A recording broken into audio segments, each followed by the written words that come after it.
good afternoon, fellow constitutionalists, and welcome to the Tuesday edition of the Dan Clements Show, a Christian political talk show. I'm your host, Dan Clements, your constitutional warrior fighting for your right just to be an American.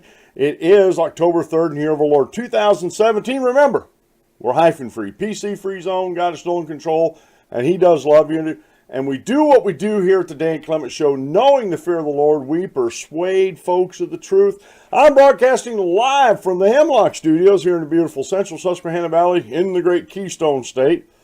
I want to apologize ahead of time for the sniffles. My cold is breaking up and stomping on my head as it's going out. I'm feeling much better body-wise. It's just, it still seems to be in my sinuses. So, getting on with the show. Enough about me. I guess because I like country music, that I must be a Republican. Or so a CBS executive and a CNN reporter thinks. And I do like country western music. It's my favorite. In my opinion, there's only two types of music, country and western. No, I listen to a variety of them. There's a few genres that I really don't like, I never got into, and one of them was jazz, and I get a lot of complaints about that from folks. I'm like, hey, well, I have different tastes, and I never really got too much into the blues. Those are the two genres. I can tolerate them, but they're not my favorites to listen to, and if I have something else to listen to, I will, but my favorite happens to be country music, and Jason Aldean, I like him. I'm not real fond of his music as far as his style, but you know what? Different strokes for different folks.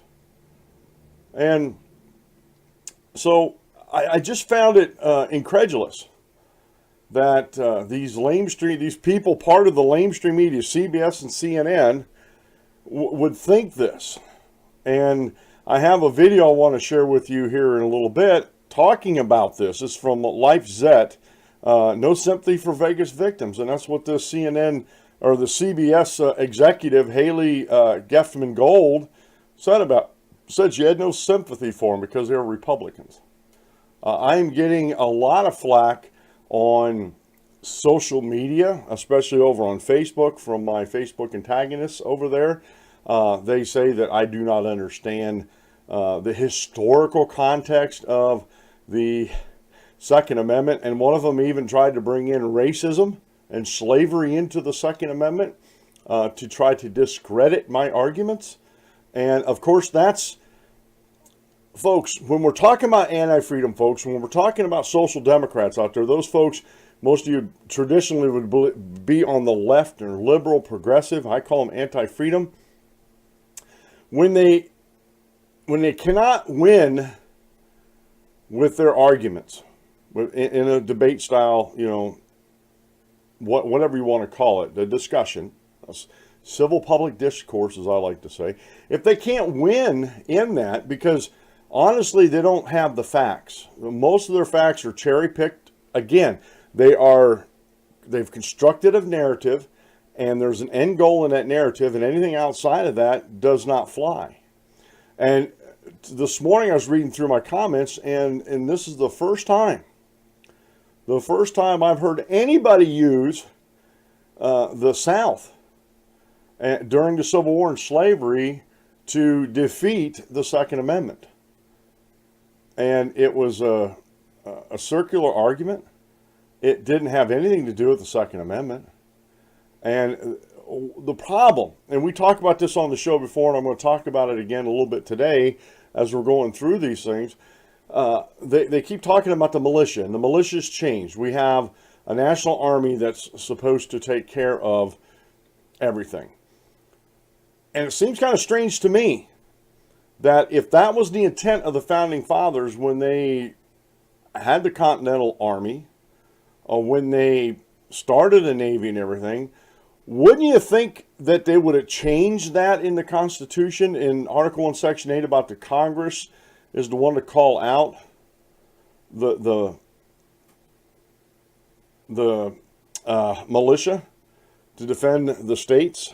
And, you know, I got in a discussion with this and the gentleman saying, well, the militia is now the National Guard, which it's not, and that the federal government, the president, can call the National Guard out, which is the militia. And I said, no. I said, there's no constitutional amendment in Article 1, Section 8, and I got into this a couple weeks ago. So I'm being accused of not understanding the Second Amendment, and I told you on yesterday that this was coming. I said I didn't think it would be coming this quickly, but it actually developed hard and fast yesterday afternoon. Last night definitely is consolidating today. You have folks like let me get over here real quick before we get into everything. You have folks like Nancy Pelosi, who is talking about, tells Ryan it's a moral duty to create special congressional committee on gun control. Now, Nancy Pelosi is one of those politicians that doesn't like you to have guns, that think the police should be the only ones allowed to have guns, although she has bodyguards because of her position in Congress that are armed. You never hear these politicians talking about, well, we need to disarm our bodyguards. There's a reason why bodyguards are armed. And the Founding Fathers had a reason why the American people, the right to bear arms. You know, I have my little printed out Constitution here that I like to refer to, and we'll go right back over to the Second Amendment real quick here. A well-regulated militia, comma, okay. Why is that comma there? Well, you need to see what's next. Being necessary to the security of a free state, comma. The right of the people to keep and bear arms, comma, shall not be infringed. These are all having to do with the militia and what the Founding Fathers thought of the militia, being all the men from age 16 to 60, whatever that was, and that they were to be well armed, and that this arming shall not be infringed by the government. The National Guard Act did not do away with the militia. There's been no amendment to the Constitution to amend the Second Amendment, although the argument on Facebook in my social circles was it's high time that we do that. Okay, go try to amend the Second Amendment, see how far you get. I'm accused. I have been on several occasions of being in the pocket of the NRA. And I hate to tell these folks, but some of their Democrats that they support in the Democrat Party are also members of the NRA. And NRA has lobbyists. And the NRA spreads money around.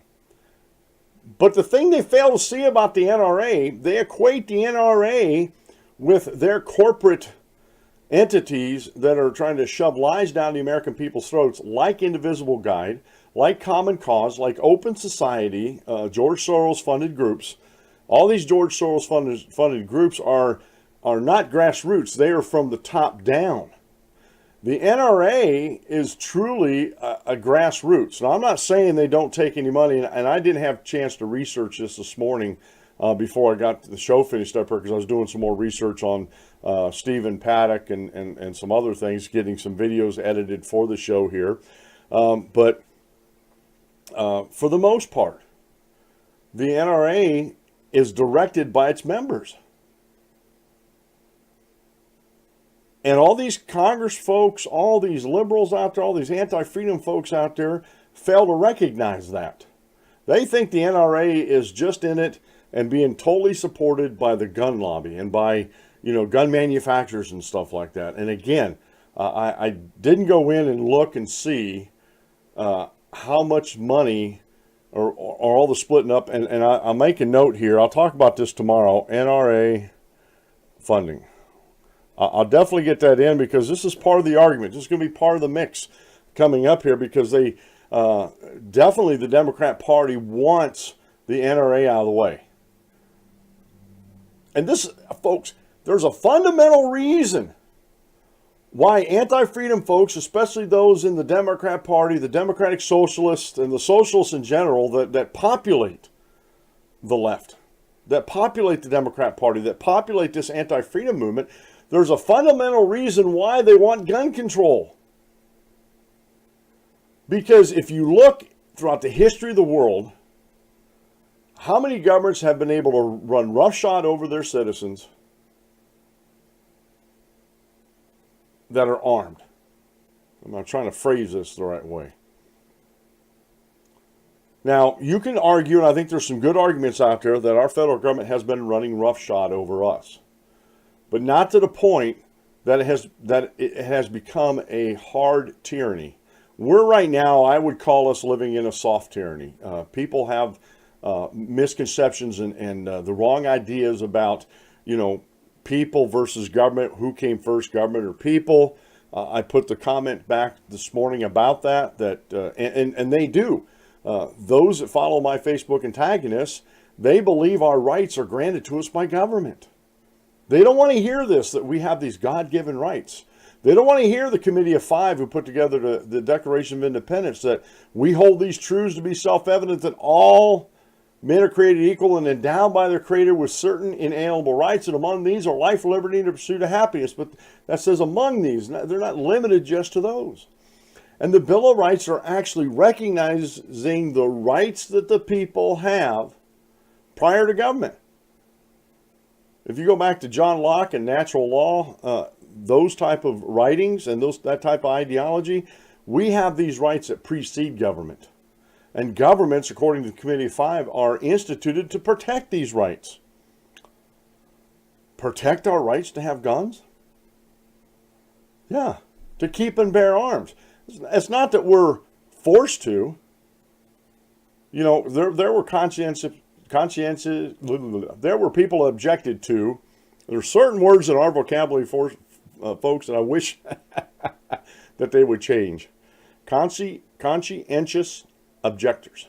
That means they don't believe in violence to any ends. Quakers were huge, especially here in Pennsylvania back in the day. Matter of fact, one of the delegates to the Constitutional Convention, or at least to the Lee resolution about the Declaration of Independence, he was absent that day because he couldn't in good conscience vote for the Lee resolution that put up the Declaration of Independence.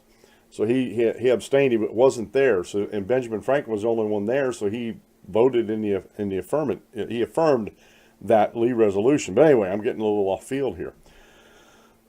But the problem that I see happening today is that, again, I talked about this last week in the NFL, that everything's being politicized.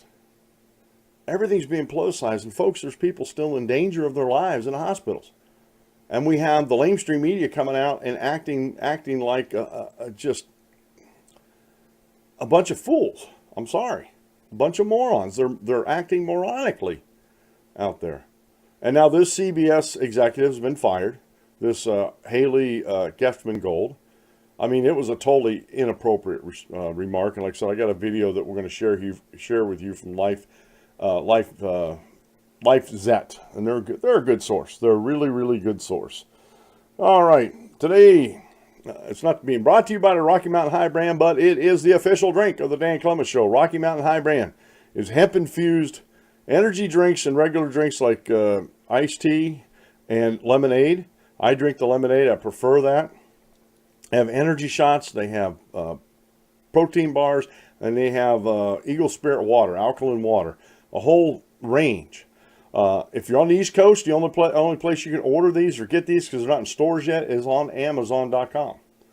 And the only reason why I put this out, because it is hemp infused. It helps with my pain levels in for my fibromyalgia, and I'm also an investor in the company. Just full disclosure, it's part of my retirement portfolio, so that's why I promote it on the show here, not as a sponsor, but as my official drink.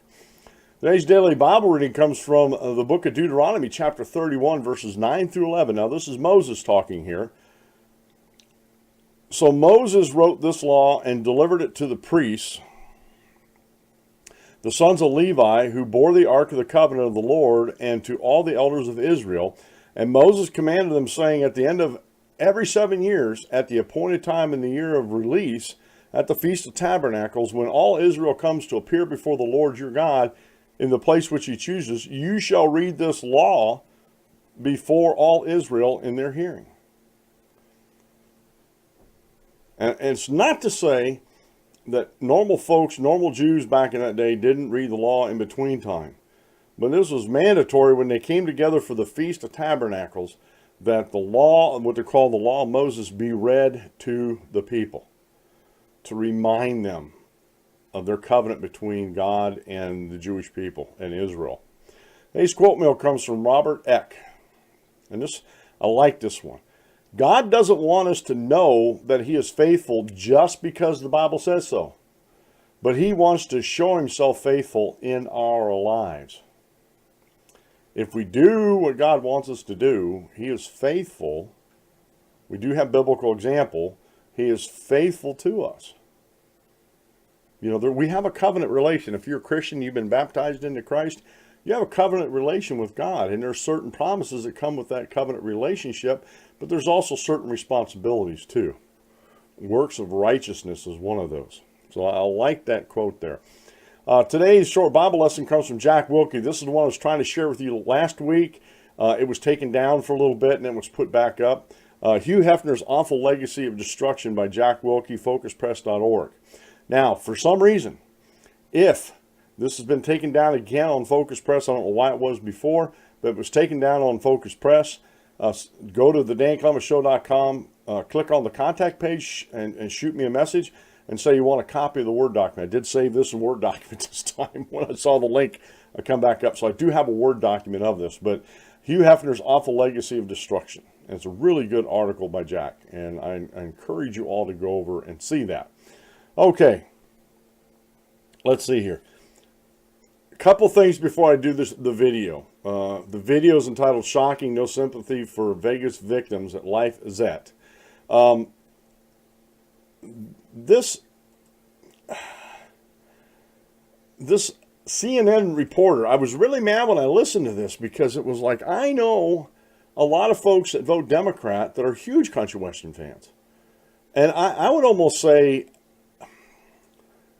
I don't think it's a 50-50 split, but it's not a small minority of Democrats and liberals who listen to country music. You know, as far as I'm concerned, music is apolitical as a whole. Genres are apolitical. Now, are there political songs within genres? Yeah. Back in the 60s, it was all through rock and roll, all through the folk music back in those days, these political messages that were being put in the songs, written in and sang by the singers and written in by the songwriters. But as a genre, rock and roll, pop, folk, classical, disco, techno, heavy metal, all that kind of stuff. These genres are apolitical. So for a reporter to come out on CNN, country fans likely support Trump. This is by Amber Athey over at dailycaller.com. CNN's Jeff Zeleny inexplicably pointed out Monday after the Las Vegas shootings that many country music fans are likely Trump supporters. Shortly after Trump delivered prepared remarks to provide solace to the victims of the deadliest mass shooting in United States history, and that's not exactly true. We talked about this on social media yesterday in a couple different areas I was at. Actually, Wounded Knee was the biggest massacre, and we talked a little bit about this yesterday, but we'll let that slip slide there. CNN asked Zeleny, a senior White House correspondent, to analyze the speech. Zeleny said he found the speech to be pitch perfect, but then asked people to keep in mind that many country music fans are Trump supporters. Something else I think to keep in mind, a lot of these country music supporters are likely Trump supporters, Zeleny said. This is something, of course, hitting the tapestry of the Americans, of all Americans, and there are going to be victims from across the country here. Zeleny provided no context or explanation for the assertion that many of his victims may have been Trump supporters, so it's not clear why he thought it was relevant to Trump remarks. Exactly. CNN and Jeff Zeleny was putting into Americans' minds, and this goes to the narratives and the echo chambers that about 50% of the country seems to be living in. This feeds into that. Well, these country music fans, they're Trump supporters. Well, maybe they deserved it. And I'm like, what? What in the world are you talking about? They deserved it. Nobody. I don't care what political stripe you were at that concert. I don't care if you're atheist or Christian. I don't care if you're a Buddhist or folks that follow Confucius, Muslim, Jew, whatever. I don't care what your religious affiliation was there. I don't care what your political affiliation was there. Nobody at that concert deserved being fired upon by Stephen Paddock. Nobody. And to say that they deserve it is bad enough. But then to go on to say that because, and this is the reason why they thought this, a matter of fact, let me get over this other article I have over here. CBS fires executive for comments about Las Vegas shooting victims. This is by Kate Feldman over at New York Daily News. CBS executive has been fired after an inappropriate Facebook comment about the victims of the Las Vegas massacre.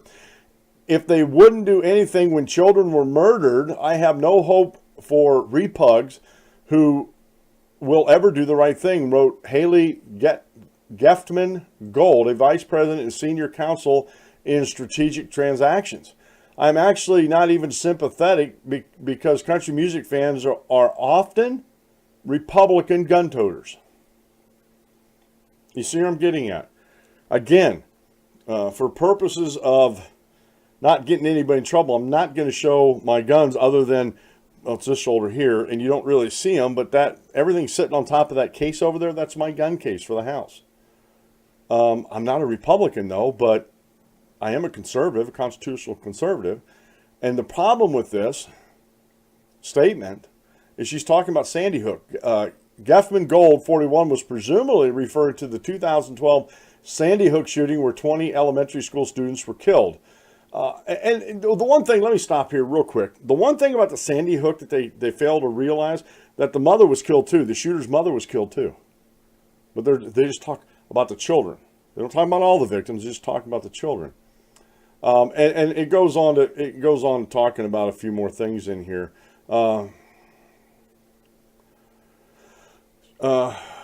Geftman-Gold was fired shortly after her post. This individual, who was with us for approximately 1 year, violated the standards of the company and is no longer an employee of CBS, the company said in a statement.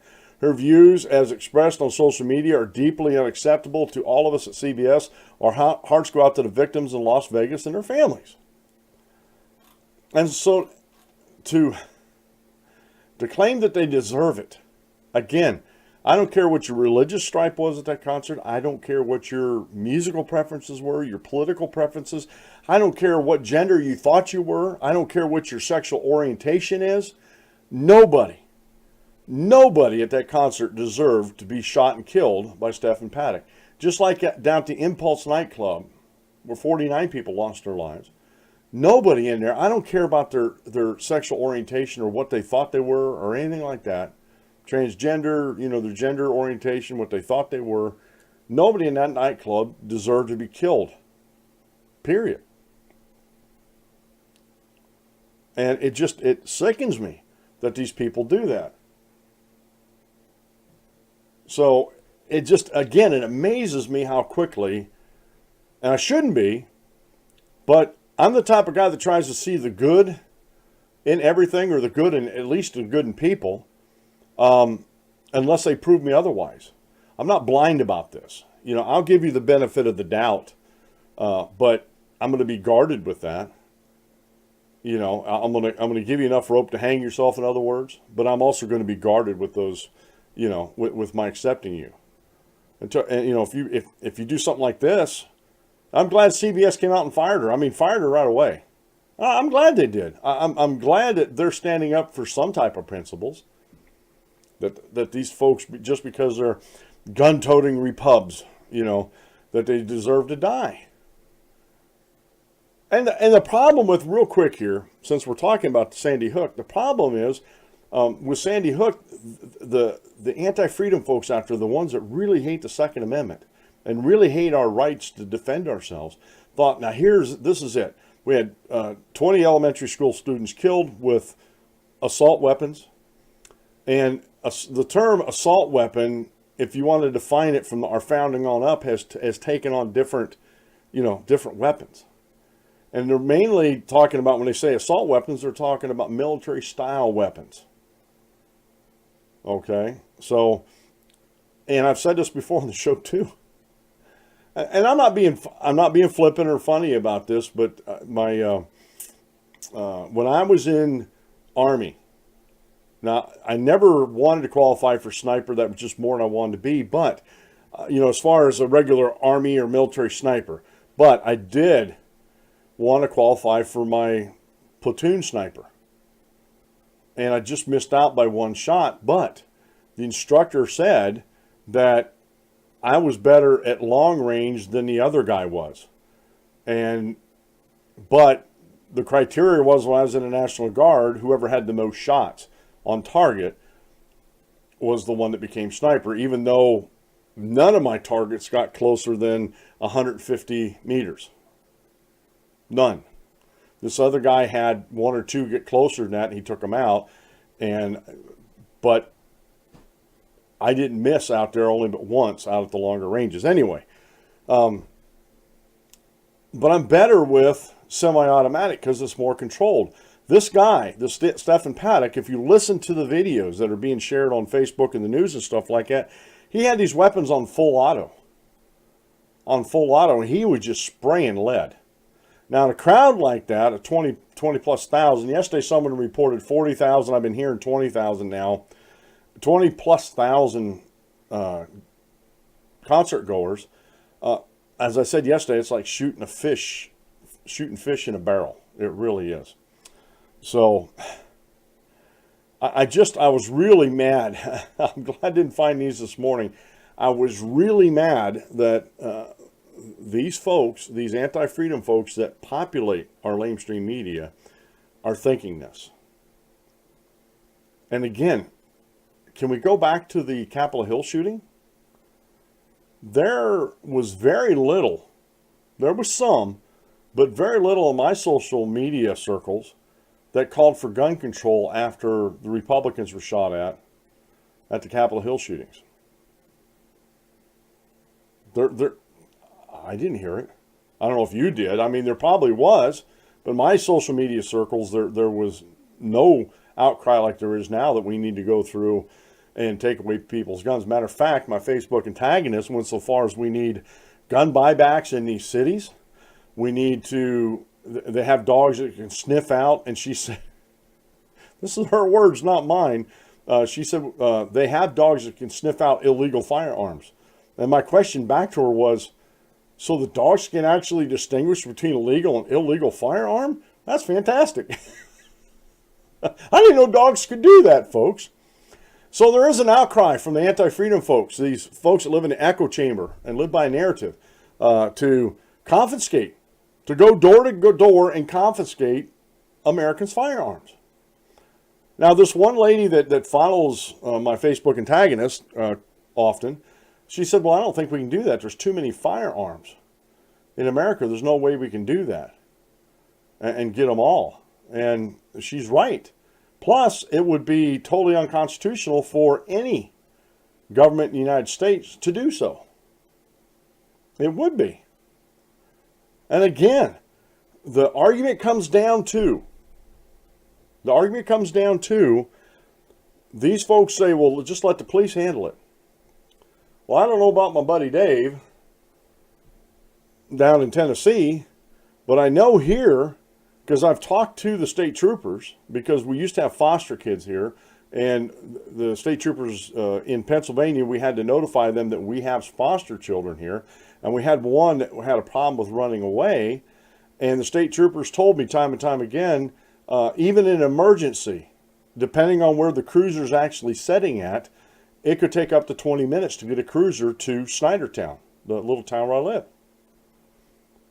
And if I have armed intruders coming in the house trying to do me and my family harm, if I wait for the cops to get there, they might as well just bring a body bag and a piece of chalk. I mean, that's the hard, simple facts. And my question to these folks that want to take my right to bear arms away from me is, don't I have a simple, fundamental, pre-governmental right to protect me and mine against harm? I'm just saying. I'm just asking.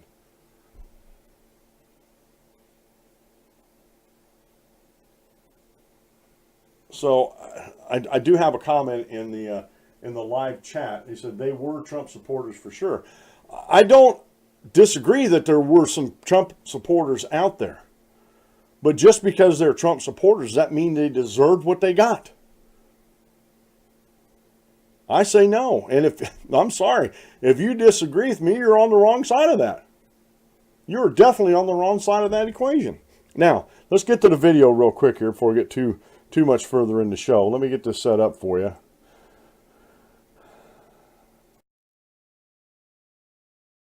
A top CBS legal executive says she has no sympathy for the Las Vegas victims because country music fans are often Republican. Hayley Geftman-Gold posted the rant on Facebook following Sunday's mass shooting on 40,000 concertgoers attending the Route 91 Harvest Festival. The death toll is approaching 60 and continues to rise. Geftman-Gold wrote, quote, "If they wouldn't do anything when children were murdered, I have no hope that the repugs will ever do the right thing. I'm actually not even sympathetic because country music fans often are Republican gun toters." In addition, CNN reporter Jeff Zeleny pointed out that many country music fans are likely Trump supporters. But the president clearly, as John said, striking a pitch-perfect tone there. And something else I think to keep in mind, a lot of these country music supporters were likely Trump supporters. And this is something that, of course, is hitting the tapestry of all Americans. CBS has shown blatant hostility towards the GOP before. Following the congressional baseball game shooting in which House Majority Whip Steve Scalise was shot, network anchor Scott Pelley suggested the incident was self-inflicted. Meantime, Hillary Clinton, Joe Biden, and Elizabeth Warren have used the tragedy to politicize gun rights and attack the new GOP gun bill. Clinton wrote, quote, "The crowd fled at the sound of gunshots. Imagine the deaths if the shooter had a silencer, which the NRA wants to make easier to get."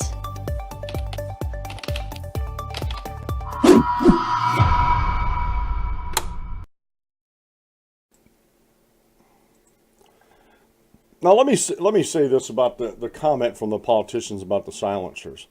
If you know anything about guns, especially semi-automatic or full automatic guns, yes, they do have silencers for them, but on full automatic, silencers don't last long.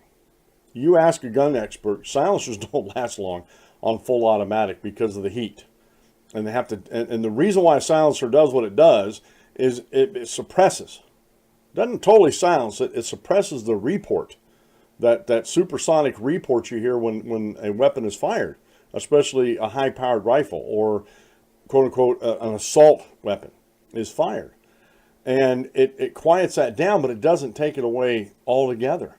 And as a matter of fact, I still think whether he had silencers on or not, people would start seeing that their loved ones are laying there in a pool of blood with gunshot wounds on them. People are going to start screaming and yelling about things, and it's going to get done. So for these politicians, again, to politicize this whole mess, to politicize this whole thing is just ridiculous. It is just ridiculous. And I wanted to point that out, that even during with Congressman Scalise being shot, CNN and other reporters were saying, well, this was self-inflicted. And they keep going back to these other tragedies, mainly about Sandy Hook. Well, if you guys would have done something about assault weapons back under Sandy Hook, maybe this wouldn't have happened. But the problem with that narrative, and I've shown these stats on the show before, that the vast majority of shootings, even if you include these mass shootings, the vast majority of these shootings are done by pistols, by handguns. It's a fact. Go to the FBI and look up these statistics. It's a fact.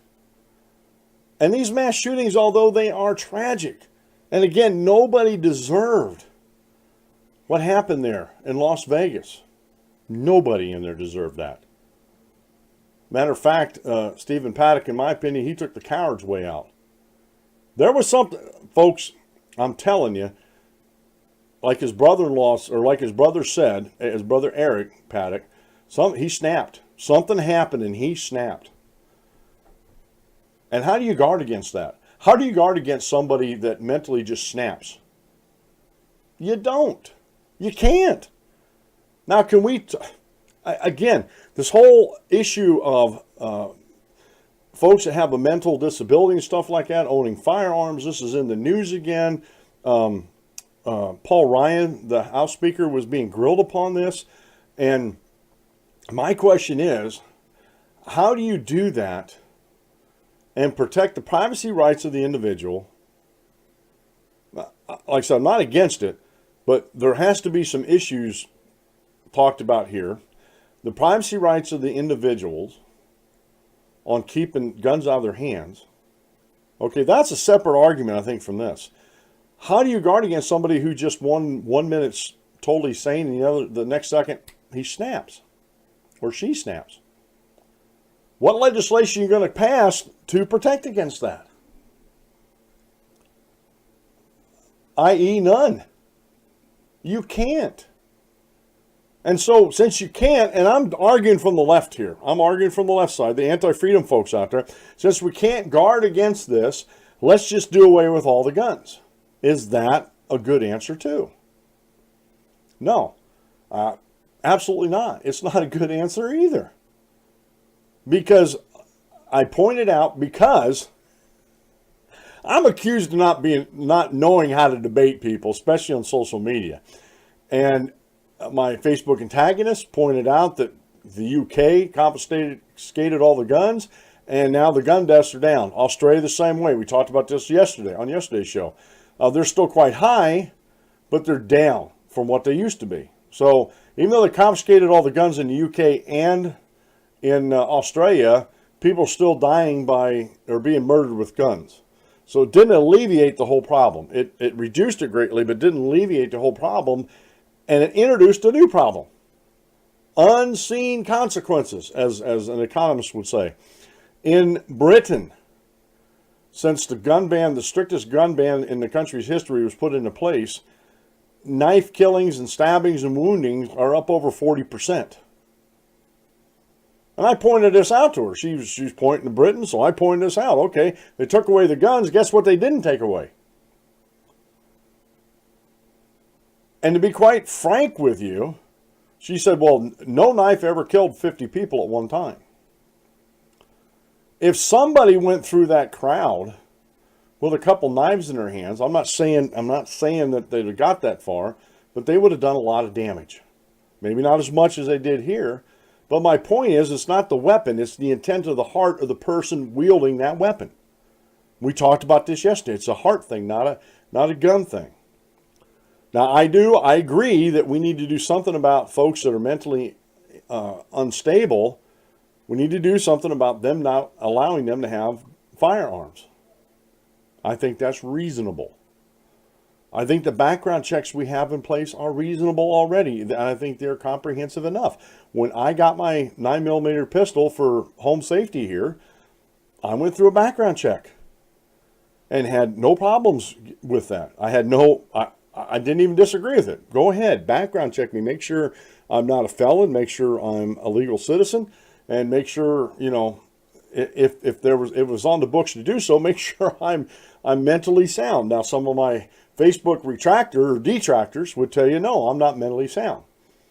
Although, again, I've been accused of not being able to debate properly. However, when I do debate these folks, they never follow any semblance of any type of debate rule. As far as answering, defending themselves. And putting down my argument, most times than not, it actually denigrates into, and I can't even show you some of these Facebook comments on here, because if I was to show you that, I'd only have about a third of the words that weren't blacked out. That weren't blacked out because of the foul language. Calling me about every other name in the book, and then some, or all the names in the book and then some, and accuse me not knowing how to debate, accusing me that I don't know my facts, and what do you do? What do you do with folks like that? My wife tells me to leave them alone, but I'm like, it's too much fun to debate these folks. For me it is. A lot of people get frustrated, but for me it's too fun to debate these folks, because when you don't debate from a standpoint of truth and facts, you have nothing.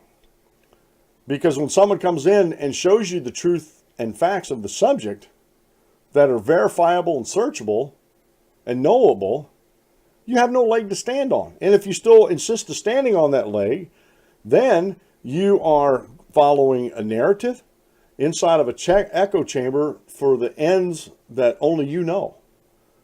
I don't know everybody's ends. I mean, I can, anti-freedom folks, their end is taking away as many freedoms as we can to promote the state or promote the government and allow the government to flourish. And again, these folks that I debate on Facebook and some on Twitter, they think that our rights are given to us by the government.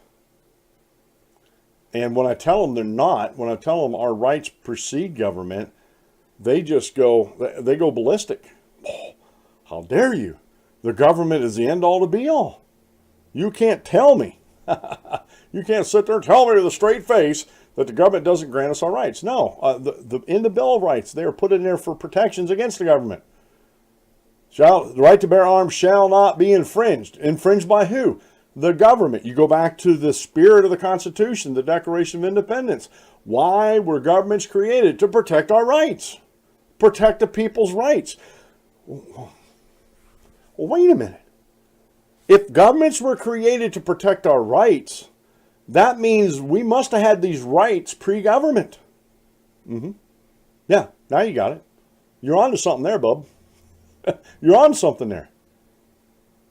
And this is the problem in our society today. We got everything backwards. Everything's upside down. And it's these anti-freedom folks out there putting out this narrative about that everything's upside down. Everything. I do have, let me get over to it here. I do have an article here from heavy.com about Stephen Paddock, 5 fast facts you need to know. And this is by Tim Cleary. Like I said, it's over at heavy.com. And this is well-referenced article. That's why I like a lot of these articles from heavy.com, because they do reference their sources. And they don't just put out these narratives like, well, you know, most of these country western fans are Trump supporters and Republicans, so they get what they deserve, without even giving any facts, any statistics to see if that's true or not. And matter of fact, thinking about that, I'm going to stats about CNW. Again, there's only 2 types of music in the world, folks. There's country and there's western. I digress. Okay. Stephen Paddock has been identified as the gunman who opened fire on the concert goers at the Route 91 Harvest Country Music Festival in Las Vegas on Sunday, leaving at least 59 people dead and 527 wounded in the deadliest mass shooting in modern U.S. history, police said. The shooter, 64-year-old from Mesquite, Nevada, was firing from the 32nd floor of the Mandalay Bay Hotel down at the festival, which was located in a fairgrounds area on the Las Vegas Boulevard. And I've been by that area. I don't remember that being there when I was driving truck. Of course, I was just trying to get through Nevada without hurting my lungs because of the smog that day. But I know about where this area is down there. Officers responded to the hotel room and engaged the suspect, police said. They did not believe at this time that there were any other shooters, despite reports of multiple gunmen. Police said they do not have an accurate number of victims yet, saying the total they've released so far are estimates. Now, you know, there's also, and this always comes out after these events, there's also a lot of conspiracy theory going on, that there was 2 shooters up there. How can he shoot? And there's pictures of windows being broke out on the same floor adjacent to each other, but sort of like around the corner a little bit. And the problem with their conspiracy theories, and this is why I hate conspiracy theorists, is they were adjoining rooms. And it would be no problem for him to stage the guns he had in there at each window, and as one was empty, to walk over to the other window, pick it up, start firing at one, and as one that was, just go back and forth. He had, from some of the reports I've read, he had egress to each room. Okay, so it just goes. I just want to pop open on these real quick here. One, Stephen Paddock had 23 guns inside the hotel room and fatally shot himself before the police was found. So they found 23 guns. That's a lot of firepower. If you have them cocked and loaded before you start doing anything, like I said, it takes seconds to pick one up, empty it, drop it, pick up another one, empty it, drop it. He might have done everything, all the weapons he had staged at the window, went out that window and went to the other window, okay? But he did fatally shoot himself. And again, I want to bring back the point about that. I'm going to skip over a lot of things in this article. You can go read this for yourself. To snap like that, like his brother Eric said, I think he just snapped, and to take his own life at the end, he planned this. He planned this out, and he figured if he got caught by the police, he was going to end it for himself. 2, police were looking for a companion of the gunman and located her outside the country. They have so far said that she's not a person of interest anymore. She was outside the country when this happened. 3, Paddock gambled more than $10,000 a day and had a pilot's license and once worked for a defense contractor. And this, to me, just like alcoholism, gambling is a mental illness, especially when you get addicted to it. And who knows what happened? Gambling $10,000 a day, I don't know if he was winning enough to keep gambling that much every day or he was going deep in debt. Whatever the thing was, he figured that he was going to go out and blaze a glory. I'm not saying the gambling was the cause of this, but it could have been a contributing factor. I mean, $10,000 a day, folks, that's a lot of scratch. It really is. All right. Number 4, his brother says the family is dumbfounded by what happened and says the shooter, who had no religious or political affiliation, must have snapped. Again, no sane person would do this. No sane person would do this. I'm putting it out. You know, you can dispute that if you want, but in my opinion, no sane person would do this. Now, number 5, the gunman fired dozens of shots, forcing singer Jason Aldean off the stage and concert goers racing to the exits. And I found this strange in some of the social media out there. They were calling Jason Aldean a coward because he got off the stage without saying anything to the audience. And I haven't seen all the videos there, but I'm telling you right now, if gunfire is raining down on a concert that I'm performing in, you bet I'm going to beat feet out of that area. And that's not being cowardly. Everybody who is halfway normal has a survival mode that kicks in dire situations like this. They really do. And so, again, he was there. It was one of the last songs that he sang, and he got off stage, and I don't think he's a coward for getting off stage saving his own life. I really don't. And I think people who think that, I just think that they're on the wrong side of this. Okay. Enough about Vegas right now. I wanted to get in because this is, and this is okay that it was overshadowed because what happened in Las Vegas is very, very important. But there's another story that's been brewing underneath the surface that the lamestream media has been stirring up negatively towards Donald Trump. And folks, I'm here to tell you, it's not all his fault. And I was looking at we're talking about Puerto Rico. I was actually looking for some articles that I could reference and I could actually verify, and I couldn't find any. I heard a news report on RT America, and I couldn't find it on their site either, about since President Trump lifted the Jones Act, which is a union act saying only union ships and stuff can transport stuff within territorial waters, and Puerto Rico is within a territorial water in the United States. I heard a report, I think it was on RT America, I can't confirm this, so this is unconfirmed, that the reason why a lot of the goods aren't being delivered to the stores, or one of the reasons, is that the union truck drivers down there, the Teamsters, are slowing things up. Now, whether that's truth or not, it'll probably come out in the wash sooner or later if it was or wasn't. I'm giving them the benefit of the doubt until proven differently. There's a lot of damage, destruction down there. There's a news report that I have in here. Where's that at here? Puerto Rico, The Truth, 9/28/2017 by CNBC. It's a video that's too long to show here. But I do have another one I want to show you. The biggest thing about Puerto Rico, there's been a spat between President Trump and the mayor of San Juan, and it's ridiculous what she's saying. And you know, I mean, just her comments and how she's acting and how these other fellow Puerto Rican mayors are talking about there let me get over here to this. The mayor of Guaynabo, Puerto Rico, cast serious doubt Saturday on the claims made by San Juan Mayor Cameron Yulin Cruz, who has reportedly attacked President Trump and accused him of abandoning Puerto Rico in the aftermath of Hurricane Maria. And now this is a story by the Daily Caller. Fellow Puerto Rican mayor rips San Juan mayor. She's not participating in any meetings. Oh, what? She's not participating in any meetings. I'm like, you gotta be kidding me. Now, Angel Perez said, this is the mayor of Guaynabo, said in an interview with the Daily Caller that his experience with the federal government has been different from Cruz's, in part because, unlike Cruz, he's been participating in meetings with officials from the Federal Emergency Management Agency, FEMA, and other federal agencies.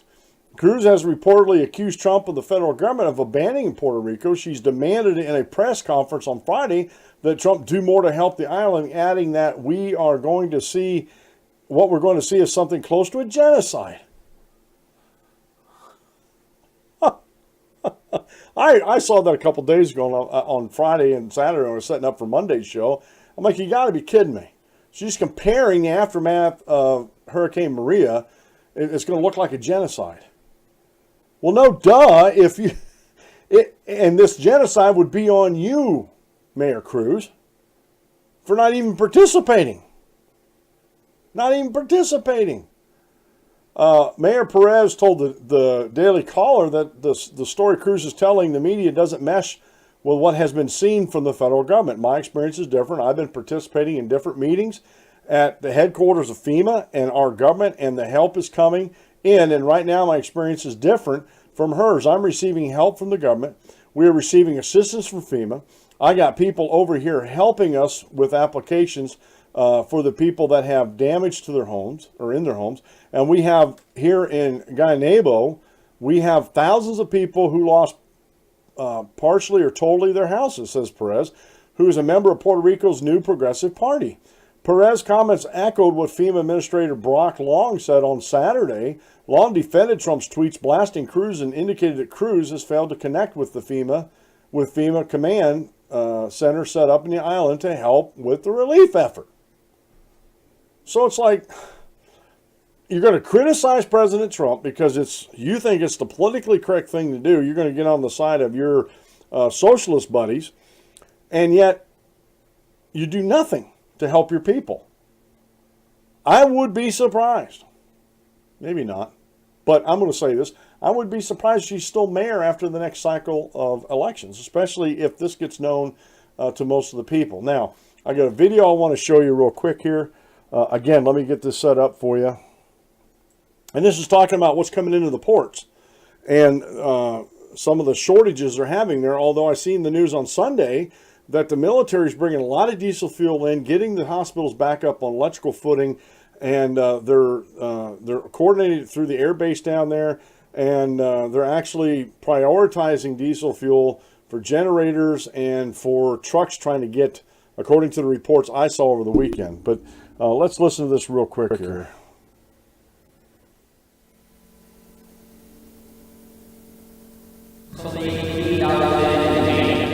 Full of emergency supplies, relief cargo. There's all kind of goods, commercial materials, construction materials as well, medicines and everything, and all kind of goods. Food, there's a lot of food in these containers. There's also reefers that are filled of food as well, frozen poultry as an example, pork and others.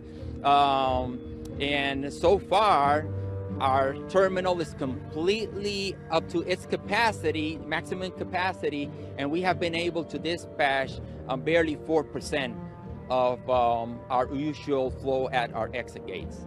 The problem has been with the logistics, the part of the supply chain that moves the cargo from our terminal to the shelves or to the tables of the people of Puerto Rico. Now, for those employees who have been able to get to their workplace, and for those trucking companies, as an example, they have their equipment available and ready, then they're facing the challenge of the fact that there's no fuel. So if you have the equipment, you have the drivers, but you don't have the fuel, then you definitely cannot afford to move the cargo. If this continues on, if we're not able to start dispatching cargo, there's not going to be sufficient space to unload our next barges that are in line to come to the port. And this is stuff that's coming from FEMA and from private companies, from the government. Where's it all coming from? It's all around. There's emergency supplies, there's relief cargo from FEMA, there's food for DCs here in Puerto Rico, all supermarkets, I mean, you name it. That is very sad and frustrating for whatever reasons that we have plenty of inventory in our ports. There's enough to supply the needs. It's just a matter, again, how do we move them to the final destination?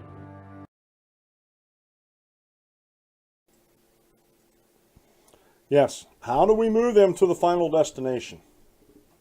And folks, that's a big concern in any relief. In any relief. I don't care if you're talking about Katrina, Harvey, Irma, Maria. Doesn't matter. It doesn't matter. That is a concern, and there should be the mayors of these different cities and the governors of the provinces down there in Puerto Rico. I'm not exactly sure how the whole government's set up. The governor of Puerto Rico, their priority should be getting streets open so they can actually send the trucks out to the stores. Now, this other report that I don't have time to show you, it's a video, Puerto Rico, the truth. It's a link up in the show notes pages after the show. It talks about they're not letting the trucks go out with armed guards. And this is because people are desperate. I don't say it's right, but people are desperate and they want things. So they got to put armed guards in this to make sure the stuff's getting to the stores. So that people can go to the stores and actually get things that they need from the stores to, be able to get on with their lives. Food, water. They're rationing out gasoline and diesel fuel right now. So the situation in Puerto Rico is not good. But again, it's not totally Trump's fault. Especially when we have a mayor like this. I don't know if she's the only one, but we're talking about the mayor of the capital city of San Juan. And so it amazes me how she can attack Trump and be in the wrong for doing it. This has been the Dan Clements Show. I'm your host, Dan Clements, your constitutional warrior. Remember, if you aim at nothing, you hit it every time. Have a great rest of the day, folks. God bless, and we'll see you tomorrow at noon.